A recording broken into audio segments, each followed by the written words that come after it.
আজ আমরা ঘুরতে যাচ্ছি দেবানন্দপুর গ্রামে শরৎচন্দ্র চট্টোপাধ্যায়ের পৈতৃক ভবনে। সোজা রাস্তা ধরে এখন আমরা গ্রামের পথে চলছি।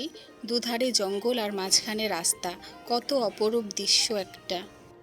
শরৎচন্দ্র চট্টোপাধ্যায় কে ছিলেন সেটা আমাদের সকলেরই জানা। চলুন আবারও নতুন করে আমরা একবার পরিচয় করে নিই। শরৎচন্দ্র চট্টোপাধ্যায় ছিলেন একজন লেখক ও গল্পকার।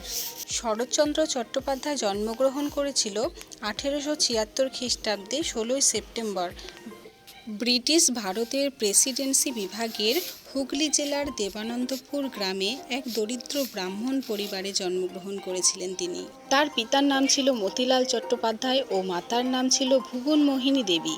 শরৎচন্দ্রের রচিত কিছু উপন্যাস হল পথের দাবি, শেষ প্রেম, চরিত্রহীন। অন্যান্য উল্লেখযোগ্য রচনার মধ্যে একটি ছিল শ্রীকান্ত ও দেবদাস। বাংলা সাহিত্যের ইতিহাসে জনপ্রিয়তার জন্য তিনি অপরাজয়ের কথাশিল্পী নামেও বিখ্যাত ছিলেন। এছাড়া তিনি ঢাকা বিশ্ববিদ্যালয় থেকে ডিলিট উপাধি পেয়েছিল। শরৎচন্দ্রের মৃত্যু হয়েছিল 1938 খ্রিস্টাব্দের 16 জানুয়ারি 61 বছর বয়সে। শ্রীকান্ত উপন্যাসের ছোট্ট একটি আবৃত্তি লাইন আপনাদের জন্য। আমি সমস্তই দেখিলাম, সমস্ত বুঝিলাম, যে গোপনেই আসিয়াছিল তাহাকে গোপনেই যাইতে দিলাম, কিন্তু এই নির্জন নিশীথে সে যে তাহার কতখানি আমার কাছে ফেলিয়া রাখিয়া গেল তাহা কিছুই জানিতে পারিল না। অনেক রাস্তা অতিক্রম করে আমরা কিন্তু পৌঁছে গেছি শরৎচন্দ্র স্মৃতি মন্দিরে। একটা বড় পুকুরের পাশে আমরা গাড়িটাকে রেখে আস্তে আস্তে ঢুকে গেছি ভেতরে বৈঠকখানার মধ্যে ক্যামেরা নিষেধ ছিল, তাই জন্য আমরা সেইভাবে কোনো কিছু ক্যামেরা করতে পারিনি। বাইরে থেকে যেটুকু পেরেছি আপনাদের জন্য তুলে নিয়ে এসেছি। আর আজকের ওয়েদারটাও ছিল অত্যন্ত সুন্দর একটা ওয়েদার। গেট দিয়ে ঢুকতেই সামনে পড়বে শরৎচন্দ্রের একটা মূর্তি, যেটা দেখে নিয়ে আমরা আস্তে আস্তে প্রবেশ করলাম ভেতরে।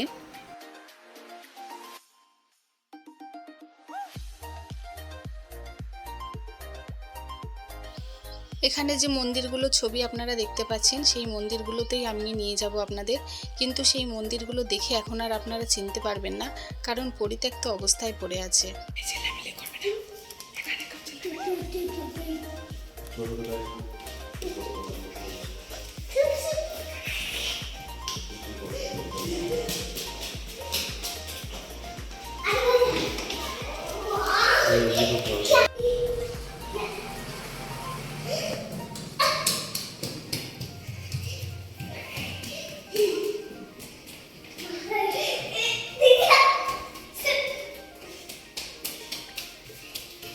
অনেক বাস্তবে নিয়ে যাচ্ছে এগুলো তো হ্যাঁ, এই জায়গাগুলো এখনো রয়েছে তো।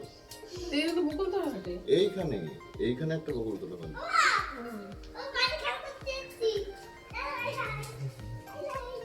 আর এখানে এই যে সেই চেয়ার যেখানে শুয়ে শরৎচন্দ্র চট্টোপাধ্যায় প্রতিনিয়ত আরাম করতেন।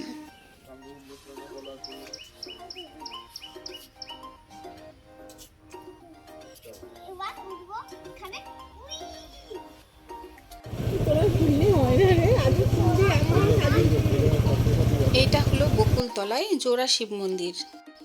এখানে মন্দিরগুলো ভাঙা অবস্থাতেও থাকলেও ভেতরে যে শিবলিঙ্গগুলো রয়েছে সেগুলোতে কিন্তু প্রতিনিয়ত পুজো দেওয়া হয়, সেটা আমরা ওখানে গিয়ে বুঝতে পারলাম। শিবলিঙ্গর মাথায় ফুল, জল দেওয়া, ধূপকাঠি দেওয়া সব কিছুই কিন্তু দেখা যাচ্ছিল।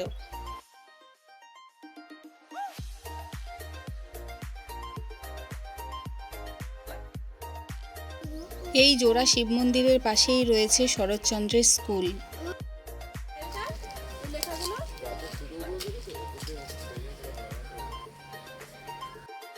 তারই মাঝামাঝি রয়েছে শরৎচন্দ্রের একটা মূর্তি।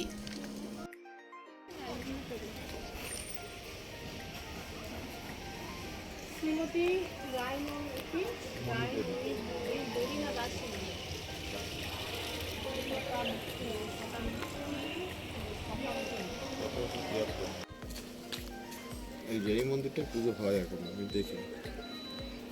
এগুলো সে শরৎচন্দ্র চট্টোপাধ্যায় নিজের হাতে তৈরি করে। সেটা জানি না।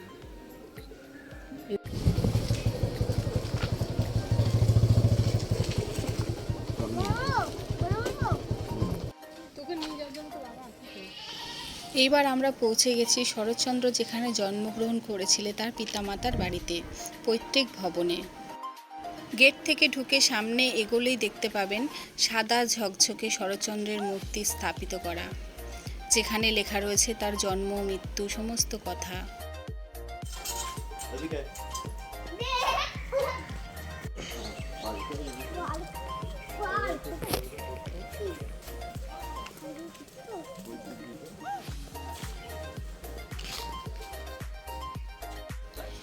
বৈঠকখানার ভিতরে তালা দেওয়া থাকায় আমরা সেগুলো কিছু দেখতে পাইনি। আশেপাশে ঘুরে পুরো বাড়িটা পরিক্রম করেছি আমরা।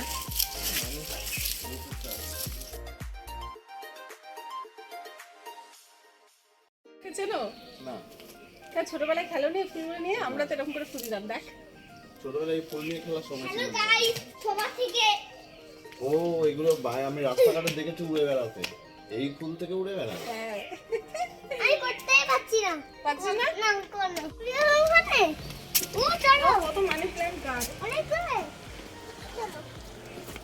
গাছ এটা। ট্রেনে টুনে সংসার চলতো, বুঝেছো শরৎচন্দ্র? কোথায় নিয়ে যাবে কোথায় নিয়ে যাবে ছোটবেলা কোথায় নিয়ে যাবে চলো দেখি বৈঠকখানা।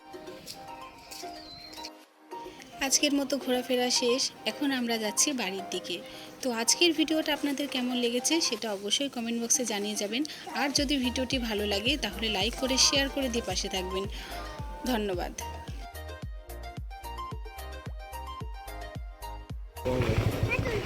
ব্রিজটা খালি আছে নাকি? দাও আমি চল নাম শোনায় নাম।